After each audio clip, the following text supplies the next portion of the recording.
Greetings, my dear students, and welcome to a new session of Signatures. Signatures is a common course for you, and this book has been already begun by other teachers, I suppose, but today it's our new class, a fresh class, so let's have a fresh beginning. So greetings again, and we just start with the introduction of this book.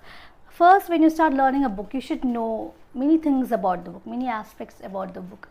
You should know thoroughly about the book. So we just get introduced ourselves to this together. So Signatures, Expressing the Self, is a common course, and it has 3 modules: Module 1, Module 2 and Module 3. Module 1 is Autobiographical Writings and Memoirs.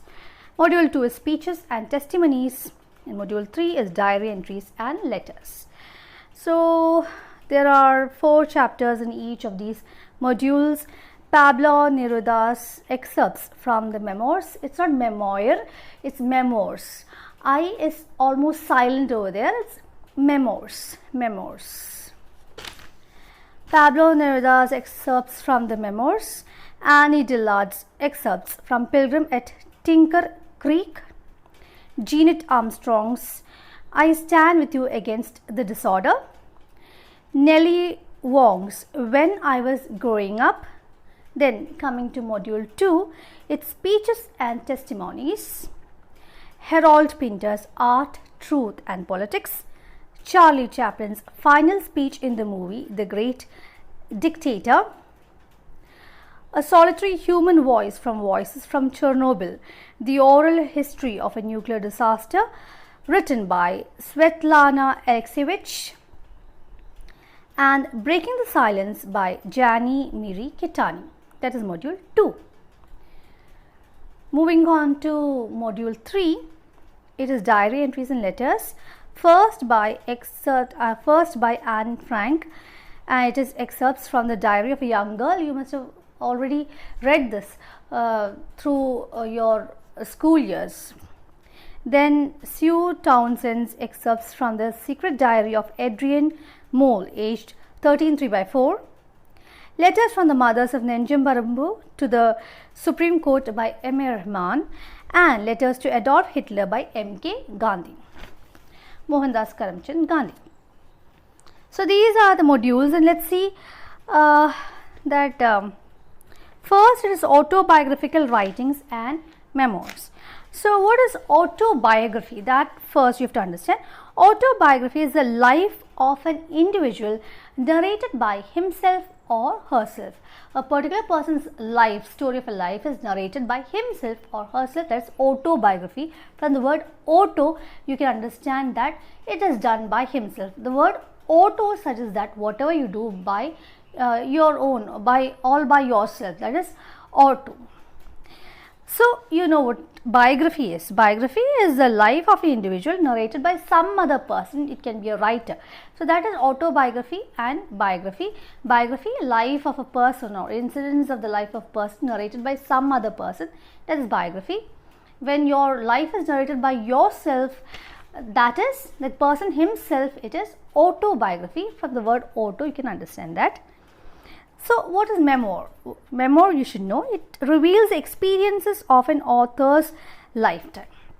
Memoirs are the experiences from an author's lifetime. So you will feel both are one and the same, but there is a difference. And autobiography and memoir are different genres. Autobiography is a chronological telling of one's experience, which includes childhood, adolescence and adulthood. Chronology, timely order, that is chronology.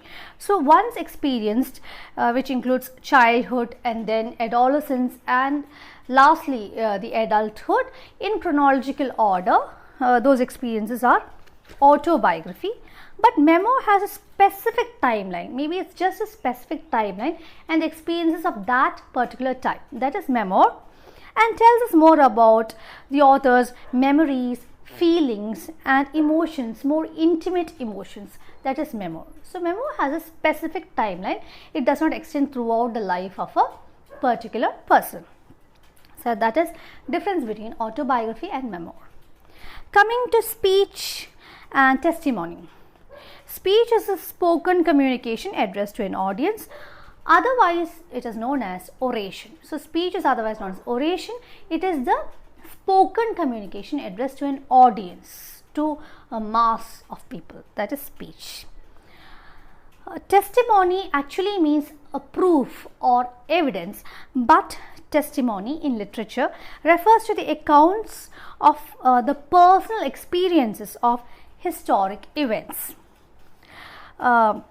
Those historic events may be traumatic. It may be the trauma of the author or the writer of the particular person. So, testimony in literature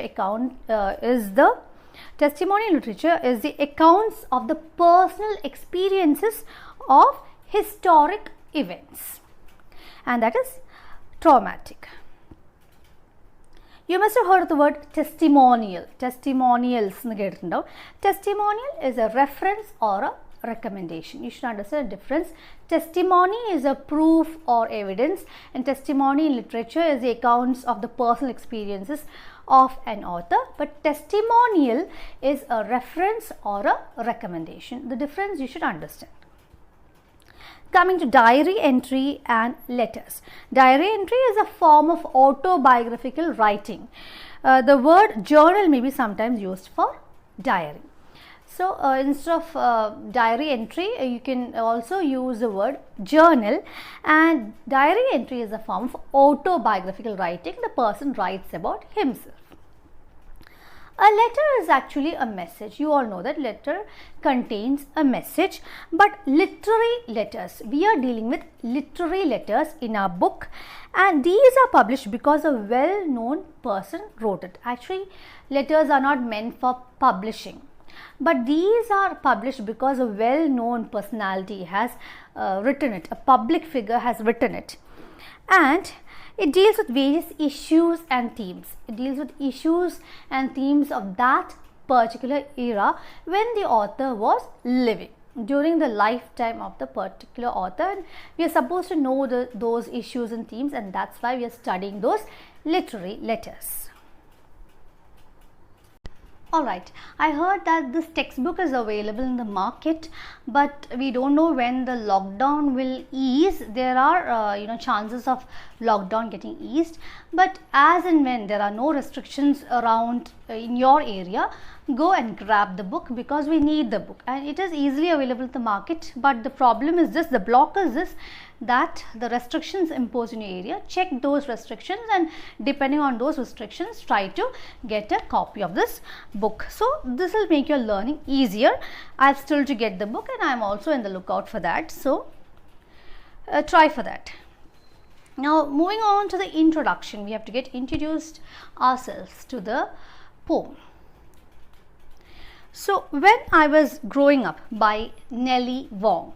This is what we are going to learn today. When I Was Growing Up by Nellie Wong. The daughter of Chinese immigrants, Nellie Wong was born in Oakland, California on September 12, 1934. So, she was the daughter of Chinese immigrants. What is immigrant and immigrant? Immigration and immigration, you have to know that. So, immigrant is people who have arrived in a country, and immigrant is people who move out of the country. Linguistics ingressive, the air taken inside, aggressive, the air taken outside. Similarly, you can note those I which comes inside and E which goes outside.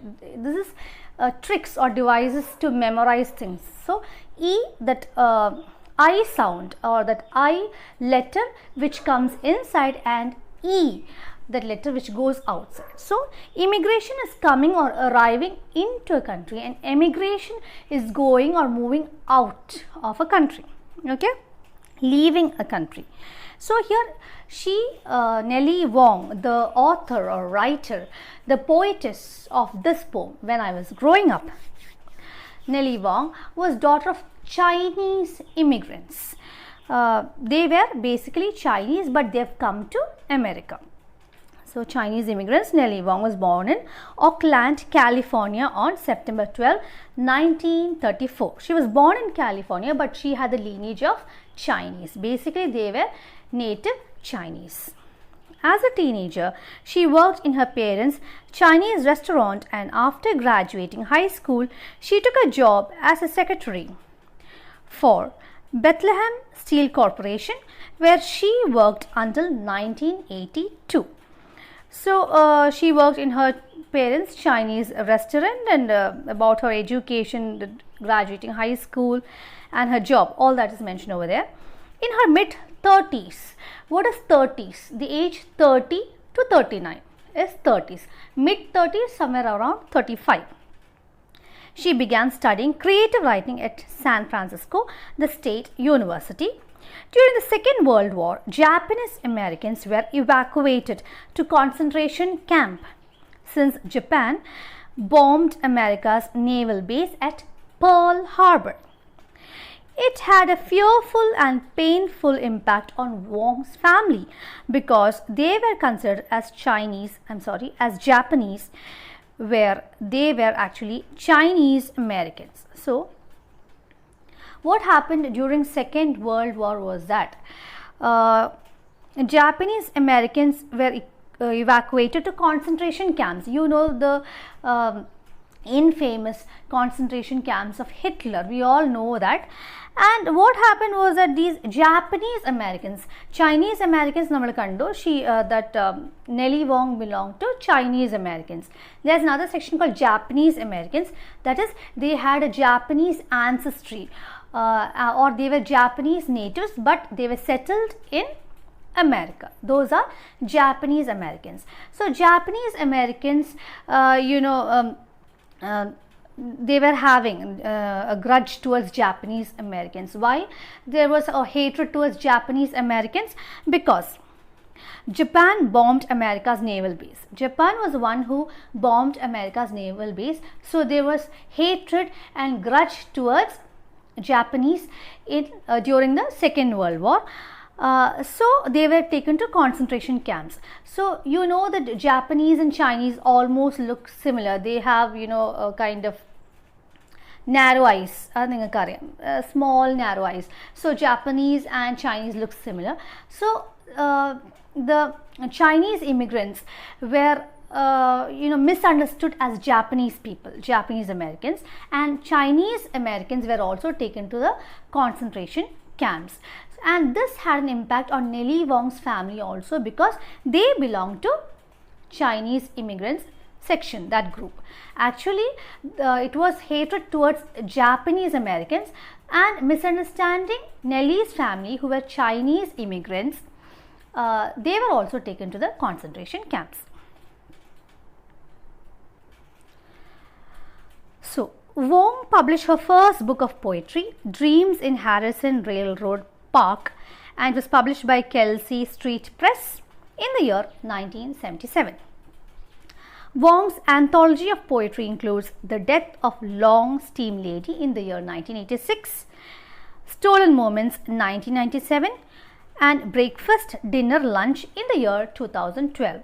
So, you know what an anthology of poetry is. A collection of poems or a collection of writings, literary work is an anthology. Kavida Samaharam എന്നൊക്കെ നമ്മൾ പറയുന്നത്. Fine. She addressed issues such as feminism, immigration and identity through her poems. So, her topics were feminism, immigration, I told you, coming into a country and living there, staying there, and identity, your identity, what you are, you should understand what you are, that is identity. Okay, all these were discussed in her poems. All of them were main themes in her poems. Wong was also involved with Women Writers Union on campus, organizing programs on issues of race, sex and class. So, she had organized programs on issues of race, sex and class. She had a great adherence to Asian American culture, and her literary discourses discussed these identity issues at length. So, she had a great adherence, that she was always leaning towards Asian American culture, that is Asian people who came and resided in America for various purposes. for job and their profession. So she dealt with those issues of Asian American and their culture. And also her literary discourses, various literary genres discuss these identity issues at length. Why they had identity issues?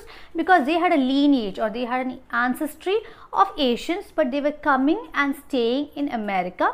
So they had identity issues. They don't know whether to behave as Asians or whether to behave as Americans, whether to take up the culture of Asians or whether to take up the culture of Americans. It was almost kind of hybrid. It was almost a mixed race or mixed identity. So that is it. Wong, writing directly from her working life as well as from her family history, profoundly declared her feminist social perspective. She had a feminist social perspective. You know what feminism is. So she was writing from her work life, from her work front. Okay, so that was also her themes, and also her family history. We saw her family history. She was a Chinese immigrant. Okay, she wrote, "The more I see some people fighting back, the more I see everyone acquiring the strength to fight back." She felt if one of the person among a group of people voice out the opinion, she believes that all the people will voice out their opinion. They won't have an apathy. They may respond to a situation. So you have to respond. You should not display apathy and sit there without responding, very indifferent. You should not be like that. If one of the people among a group respond or they voice out, it means that there's a possibility that the whole group may respond some other time. So that is it. The more I see some people fighting back, the more I see everyone acquiring the strength to fight back. She delivered a series of lectures in the Radical Women's Conference, namely Women and Revolution Alive and Inseparable, which reflected her feminist ideologies. So her feminist ideologies or principles were respected in her, her feminist ideologies and principles were displayed, or it was shown in the series of lectures in Radical Women's Conference. And it was named Women and Revolution Alive and Inseparable. That was the name of the series. Then she considered the freedom of women as necessary as breath. As you breathe, you expire and inspire. Okay, you breathe in and breathe out. Just like that, women needs freedom or women needs liberty. The preaching of Wong reminds us the word personal is political. So whatever you feel personal is political. It deals with a group of people. It deals with citizens in general. It's not just personal, it is political. It applies to the whole country or whole world. She was an advocate of revolutionary feminism. What is revolutionary feminism? The principles of feminism which makes changes or which gives way to changes. It should bring about some change. It's not that you're just preaching or you're just giving out a speech. It should bring about a change in the society. That is revolutionary, and she was dealing with revolutionary feminism. And believed that women are not a mere victim on the earth. Instead, they should fly with colors. Women should not be just victimized. They should have freedom or liberty of their own, and they should fly with colors. Means they should open their wings and fly, enjoy the freedom, work like how they want to, earn for their family, do whatever they want to do. So she stood for revolutionary feminism. We have got to know something about the poem. So let's see some points about the poem. When I Was Growing Up is an autobiographical poem. It's an autobiographical poem, and it was published in the year 1973. In this poem, Wong emphasizes on the identity crisis experienced by the Asian Americans, and thus it depicts the history of the poet and her family. So we came across before that she was experiencing identity crisis, and this identity crisis was experienced by all the Asian Americans or Chinese Americans, the Asian natives or people who had Asian ancestry and who came and settled down in America. they were facing this identity crisis. I told you they didn't know how to behave, whether to behave like Asians or to behave like Americans, where they were presently staying. They were staying presently in America. They must have taken American citizenship. So they don't know what culture to opt to, whether it is from their background, from their lineage, from their ancestry as Asians, or to take up the culture of America, the popular culture of America. They didn't know. They had a crisis with identity. Yes. So that is identity crisis. So through describing her identity crisis, she was also depicting the history of her family. The poem is composed in past tense. So mainly past tense is composed or used in the poem. At the outset of the poem, the speaker describes her desperation in a society that celebrates white beauty. At the outset means in the beginning of the poem, the speaker describes her desperation. What is desperation? Feeling dejected or being hopeless is desperation. Why she was feeling hopeless? Because she was living in a society that celebrates white beauty. What is white beauty? White skin means fair skin. Fair skinned enna parayam. So Americans were fair people. So adinana white skin, white beauty. So they felt that white was beautiful, white was good looking, and they looked down on people who were dark skinned or black skinned and also yellow skinned. Dark skinned or black skinned is used to refer to African people, whereas yellow skinned is used to refer to Asians. You know that Asians are not very dark, but they are not very fair, somewhere in between. So Asians were described as yellow people. നമ്മൾ മലയാളികൾ പുറത്ത് out of station പോകുമ്പോൾ നമ്മൾ മല്ലൂസ് എന്നൊക്കെ പറയും. അതുപോലെ they were described, Asians were described as yellow men or yellow people. So she lived in a society where they celebrated white beauty. And when she grew up, she realized that it was white people who appeared in the movies, magazines, and they were elevated as a so-called desirable women. As Nellie Wong was a woman herself and she celebrated feminism, she stood for feminism, she was discussing about women, white women. And here she experienced that when she grew up, she realized that white people or white women appeared in movies and magazines and they were elevated. Elevated means they were lifted. They were lifted as so-called desirable women. The desirable women. Desirable or desire means we wish for. They were wishing, that everybody around them were wishing for white women as desirable women. That is, we all opted or wished for white women or white people. It signifies that how the popular culture in America had cultivated these ideas of beauty by creating a wrong notion of being white. So it signifies or it tells us or it denotes how popular culture in America had cultivated these ideas. What was the popular culture in America? The idea of being white or fair skinned as a most privileged group. Okay, most lucky group. And by creating a wrong notion of being white. So they created a wrong notion. Notion means an idea. They created the wrong notion or an idea or a thought or feeling that being white is most uplifting or being white is the most privileged. The poet herself imagined as white and started to wear pale skin. So she imagined that she was a white person, she was fair skinned and started wearing whatever makes her pale skinned. Pale means sort of light skin. So she tried to wear and tried to make a makeover, or she tried to make changes in her dressing style and appearance by trying to adopt to being pale skinned. Okay, whatever strategies she can adopt. The speaker narrates how she was trying to be adapted to the Western language and culture. So the speaker narrates how she was trying to get adapted or be adapted to Western language and culture. So here Nellie Wong says that as she grew up, she saw white beauty or white people getting more privileges. They were considered to be more lucky and they were uplifted. So she tried to be like that. She tried to make adaptations.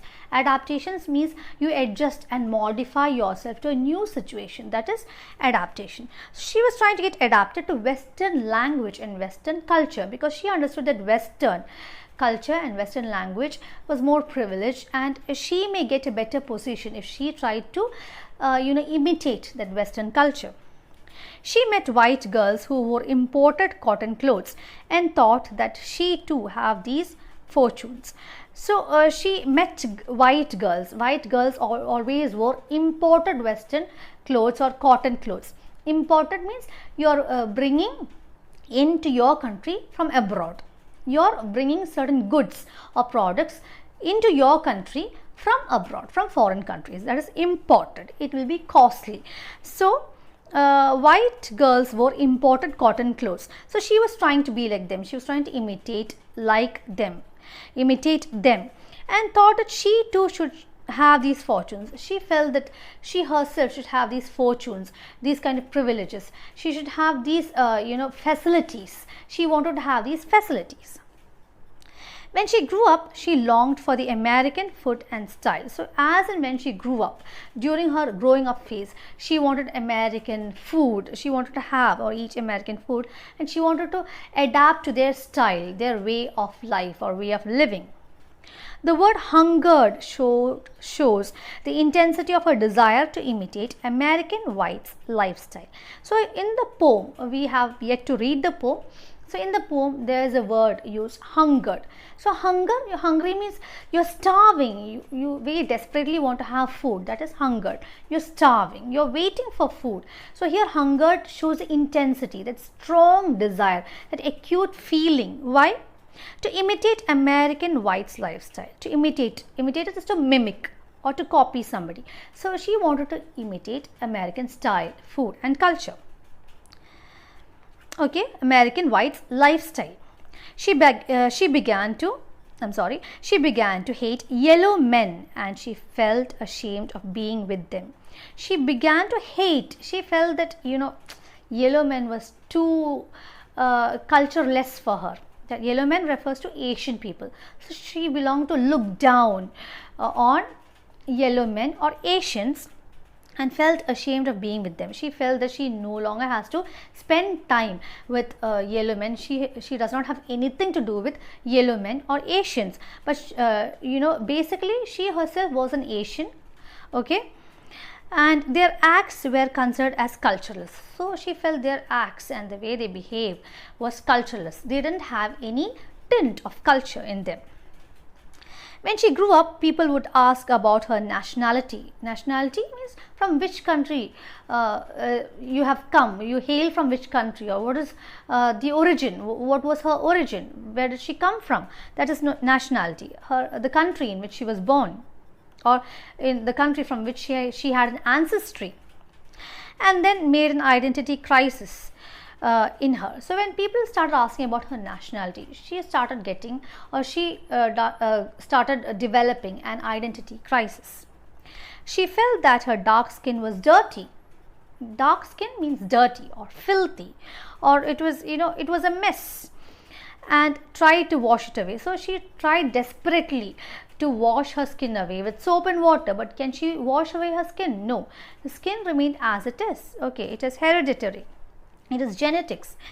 She says, I could not shed my skin in the grey water. So though she tried to clean up her skin in water, she could not shed. She could not remove her skin. She swore she would run away to somewhere unoccupied with yellow people. She swore, she took a promise to run away from the place, and she wanted to go to a place. Her destination was a place where there were no yellow men, or rather Asians. Okay, swear, swore, sworn. Swear, present tense; swore, past tense; sworn, V3, the past participle. Okay, swearing in some ceremony in the ministers, swearing in ceremony. Okay, you're taking a promise. So she swore, she took a promise. Wong concludes this poem with a note of self-realization. Ultimately, she realized herself about her identity. She ultimately or finally came to terms with her identity. She reconciles herself with her Chinese American identity, thereby dismantling the stereotype of Western beauty cult. Okay, reconcile means come to a friendly terms, okay, or be consistent with something. That is reconciling. What is dismantling? Dismantling means actually demolishing. You're destroying something. That is dismantling. When you connect something and then after that you disconnect it or you break apart something into pieces, it is called dismantling. Okay, you dismantle an engine, but here it means that you're destroying an image. Okay, you're demolishing, you're damaging something. Actually, dismantling means you disassemble or disconnect parts of an engine, but here it means you're dismantling an image. So, image, here I told you image, that is a stereotype. What is a stereotype? Stereotype is a particular image you associate a person to. That is a stereotype. For example, നമ്മൾ stereotype characters ഒക്കെ ചെയ്യുന്ന ആൾക്കാരുണ്ടാവും. Comedians, ഒരാൾ സ്ഥിരമായിട്ട് comedy ചെയ്യുന്നു, ഒരാൾ സ്ഥിരമായിട്ട് villain role ചെയ്യുന്നു. There's a person or a character who always plays the role or the friend of a hero or a friend of a heroine. Or sometimes a person always in movies like always plays the character of the titular character sister. എപ്പോഴും ഒരു sister ആയിട്ട് അഭിനയിക്കുന്ന ആൾക്കാരുണ്ട്. അങ്ങനെ ഒരു stereotype image നമ്മൾ ഓരോരുത്തർക്ക് associate ചെയ്ത് കൊടുക്കും. മൂവീസിൽ മാത്രമല്ല, എല്ലായിടത്തും every field of activity, every domain of activity you may give stereotype. Okay, so stereotype means a particular image. Now ഒരു image എന്നൊക്കെ പറയും. That image you assign to a person is a stereotype. So here she tries to dismantle the stereotype. What is a stereotype? The stereotype was celebration of white beauty or fair skin. So she tried to dismantle or demolish or damage she tried to dismantle that stereotype of being white, of the Western beauty cult. What is a cult? Cult എന്ന് പറഞ്ഞാൽ a person or thing that is popular or fashionable only to a particular group of people. ചില ആൾക്കാരുടെ ഇടയ്ക്ക് popular ആയിരിക്കും. Okay, fashionable or popular among a group of people. That is cult. ഒരു cult movie എന്നൊക്കെ പറയും, ഒരു cult personality എന്നൊക്കെ പറയും. ചില movies, cult movies, especially offbeat movies or art cinema എന്നൊക്കെ പറയില്ലേ, it will be popular among a section of people, like film festivalൽ പോകുന്ന ആൾക്കാർ അല്ലെങ്കിൽ ഫിലിം റിവ്യൂസ് ചെയ്യുന്ന ആൾക്കാർ. യൂഷ്വലി ഫിലിം ഫെസ്റ്റിവലിലൊക്കെ ചില മൂവീസിന് കൾട്ട് മൂവീസ് ആയിരിക്കും, അല്ലെങ്കിൽ popular among that section of people because they will be studying cinema or movies in detail. അതിലൊരു mastery അല്ലെങ്കിൽ എക്സ്പെർട്ടീസ് കിട്ടിയ ആൾക്കാരായിരിക്കും. So that's why some movies are called cult movies. ഇനി cult people, ചില ആൾക്കാർക്ക് Adolf ഹിറ്റ്ലറെ ഭയങ്കര ഇഷ്ടമാണ് because they feel that he is a hero, he has done something, but he is not popular with everybody. You know what he has done, back in times in the history. പിന്നെ അതുപോലെ Bob Marley എന്ന് പറഞ്ഞ figure ഉണ്ട്, നിങ്ങൾക്ക് അറിയുണ്ടാവും. He is a singer or a musician, but he is a cult figure because he was known for taking drugs. അപ്പോൾ he is also a cult figure. So these are cult, popular with only some section of the society. So that is it. There's a glossary given, so we'll just get accustomed to those words in the glossary, and then the poem we'll read in the next class. So here it is given Oriental chick. Chick എന്ന് പറഞ്ഞാൽ നിങ്ങൾക്കറിയാം, ഗേൾസിനെയാണ് നമ്മൾ ചിക്ക് എന്ന് പറയാം.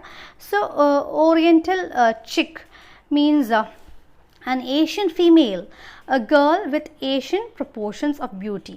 Asian proportions of beauty, Asian vital statistics. Okay, so proportions of beauty നമുക്ക് ഒരു idea, സങ്കല്പങ്ങളൊക്കെ ഉണ്ടാവും. അപ്പോൾ ഏഷ്യൻ proportions of beautyനെയാണ് നമ്മൾ ഓറിയന്റൽ ചിക്ക് എന്ന് പറയാം. What is Oriental and Occident? You should know what is Orient and Occident. Orient is anything Asian. Okay, Asian is Orient and Occident is the Western world. So Orient is the Eastern world and Occident is the Western world. That you should understand basically, that Orient, Eastern part of the world, Occident is Western part of the world. Orient is places in East and Southeast Asia and includes China, Japan, Korea, Indonesia, Malaysia, Philippines, Myanmar, Singapore, Thailand, Vietnam, Cambodia, Mongolia and the Laos. Okay, that is Orient, East or Southeast Asia. Occident is Western world, mainly USA, United States of America, and there is Canada, UK, Norway, Iceland, Switzerland, Australia and New Zealand included in the Occident countries. Okay, Western world, that is mainly Occident, and does not include Asia and Middle East. Asia and Middle East belongs to the Orient countries. Then Chinatown, an area of city outside China where many Chinese people live.